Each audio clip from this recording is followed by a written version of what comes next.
नमस्कार दोस्तों, मेरा नाम है रिजवान अंसारी और आप देख रहे हैं आर्य न्यूज़। लोकसभा चुनाव अब देश में ख़त्म हो चुके हैं, सरकार भी बन चुकी है, लेकिन अब की बार विपक्ष जो है पहले से मजबूत है, ये बात हर कोई जानता है। कांग्रेस की बात करें तो कांग्रेस पहले से अब की बार बढ़िया मजबूत आई है। 99 सीट के साथ सबसे बड़ी दूसरी पार्टी अब की बार लोकसभा में कांग्रेस बन चुकी है और उत्साह जो है कांग्रेस का अपने इस वक्त चरम पर है। उसके जो बयान आ रहे हैं कांग्रेस के नेताओं के एक के बाद एक, वो इस बात की तस्दीक भी कर रहे हैं। हालिया बयान कांग्रेस नेता राहुल गांधी का सामने आया है, एक ऐसा बयान जिसने पूरी सियासी गलियारों में चर्चाओं का विषय बना दिया है। जी हाँ, मैं बात कर रहा हूँ राहुल गांधी की उस बयान की जो उन्होंने रायबरेली में दिया है आभार सभा में। देखिए, मंगलवार को राहुल गांधी ने अमेठी और रायबरेली सीट पर जहाँ उनकी जीत हुई है, जो गांधी परिवार की गढ़ माना जाता था, वहाँ पे एक आभार सभा की और उस आभार सभा में उन्होंने ये बात कह दी कि अगर प्रियंका गांधी काशी से लड़ जाती तो प्रधानमंत्री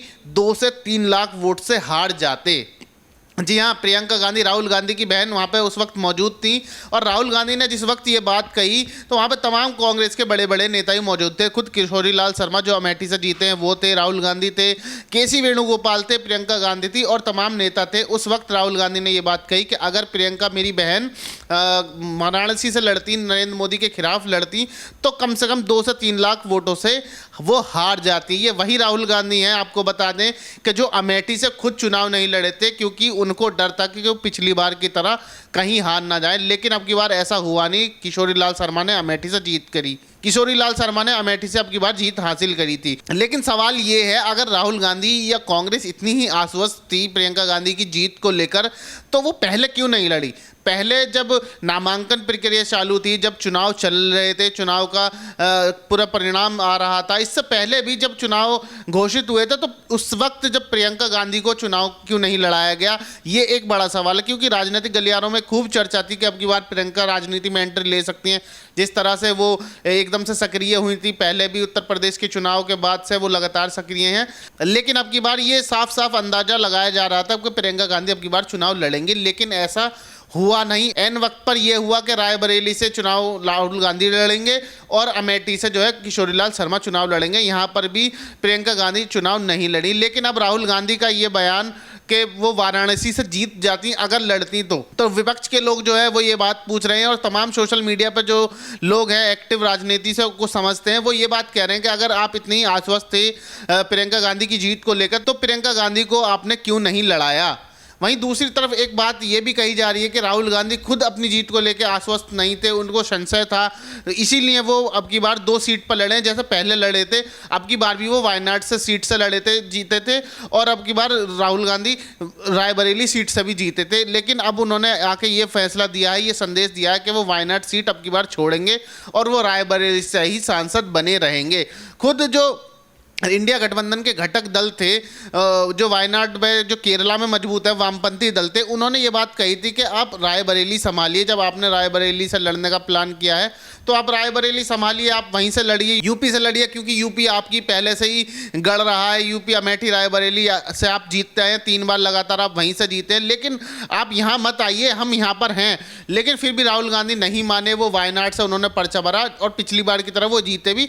लेकिन फिर भी जो एनी राजा हैं, जो डी राजा सीपीआई की जो महासचिव हैं डी राजा, उनकी पत्नी एनी राजा राहुल गांधी के खिलाफ फिर भी वहां पर चुनाव लड़ी थी और लेकिन वो हार गई थी। वो एक बात अलग है। मुद्दे की बात यह है कि लेकिन अब राहुल गांधी का ये बयान कि प्रधानमंत्री मोदी जान बचाकर वाराणसी से निकले हैं, लोगों ने उनकी राजनीति को नकार दिया है। जो राहुल गांधी इस बात को कह रहे हैं कि देश ने नरेंद्र मोदी की राजनीति को नकार दिया है, तो उनको ये भी ध्यान रखना चाहिए कि एक तरफ पूरा इंडिया गठबंधन है जो 240 सीट तक नहीं ला पाया और एक तरफ प्रधानमंत्री मोदी और पूरी बीजेपी है जो अकेले अपने दम पर 240 सीट ले आई है। तो इस चीज़ को डिफरेंशिएट करना पड़ेगा। राहुल गांधी का बयान है, ठीक है, आप इस तरह के बयान दे रहे हैं कि प्रियंका गांधी अगर बनारस से लड़ती तो 3 लाख वोट से जीत जाती। इस बात में कितनी सच्चाई है ये बात हर कोई जानता है, लेकिन अब कांग्रेस का उत्साह जो है वो चरम पर है इस वक्त, चाहे यूपी हो, चाहे राजस्थान हो, चाहे अन्य जितने भी राज्य हो, राज्यों में कांग्रेस का प्रदर्शन सुधरा है, इस बात में कोई दो राय नहीं है। इसी को लेकर राहुल गांधी अब बयान दे रहे हैं। उन्होंने कहा कि अखिलेश यादव और हमारा गठबंधन जो है वो सफल रहा है और हमने यहाँ पर जो सीटें जीते हैं वो 2027 में भी हम कायम रखेंगे। आपको बता दें कि उत्तर प्रदेश में 2027 में विधानसभा के चुनाव भी होने हैं। ये गठबंधन जो है राहुल गांधी का और समाजवादी पार्टी का जो इंडिया गठबंधन है, उत्तर प्रदेश में क्या वो 2027 तक टिक पाएगा? क्योंकि संशय इस बात को लेके है कि आम आदमी पार्टी ने जो है वो अपने आप को इंडिया गठबंधन से अब अलग कर लिया। उनका साफ कहना है कि इंडिया गठबंधन जो है वो सिर्फ लोकसभा चुनाव के लिए ही था, वो विधानसभा चुनाव के लिए नहीं था। क्योंकि अब जो है हरियाणा में विधानसभा चुनाव है, उस पर आम आदमी पार्टी का साफ कहना है कि हम आपके साथ नहीं हैं, हम कांग्रेस के साथ नहीं हैं, ना ही हम दिल्ली में आपके साथ है, दिल्ली विधानसभा की बात करें, और ना ही हम हरियाणा में आपके साथ हैं, हम अलग चुनाव लड़ेंगे। ये जो गठबंधन था सिर्फ और सिर्फ लोकसभा चुनाव के लिए था। लेकिन क्या विधानसभा चुनाव उत्तर प्रदेश के जब होंगे 2027 में, तो क्या इंडिया गठबंधन ये कामयाब हो पाएगा? जब तक चलेगा नहीं चलेगा, ये अपने आप में लाख टके का सवाल है। आपकी इस बात पर क्या राय है, हमें कमेंट करके बताइए। और हमें यह भी बताइए कि क्या राहुल गांधी का ये जो बयान है ये कितना सही है और कितना ठीक नहीं है, इसके भी आप एक छोटी सी व्याख्या हमें कमेंट बॉक्स में बताइए। और इस तरह की तमाम वीडियोस को देखने के लिए हमारे चैनल आरएन न्यूज़ को जरूर सब्सक्राइब कर लीजिए। मैं मिलता हूं आपसे अगली वीडियो में। धन्यवाद।